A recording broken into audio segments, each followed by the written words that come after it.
So, what exactly are banks looking at when they decide to give you a yes or no decision?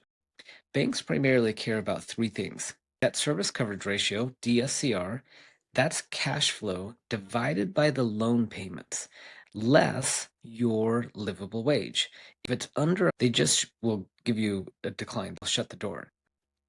The second thing the banks care about: post closing liquidity. They want to see if you have enough cash left in the bank after the down payment. Usually 10% is what they're looking for on a down payment. And then you need to have some cash left over. They don't want to take your last dime to put this all of your savings, your family finances, your life savings as a down payment, and then you've got no post-closing liquidity. One of the biggest mistakes that I see buyers make is they put too much of their savings as a down payment, trying to stretch to buy a business that's too big. And then finally, the third thing banks care about, we've talked about it already, is your livable wage.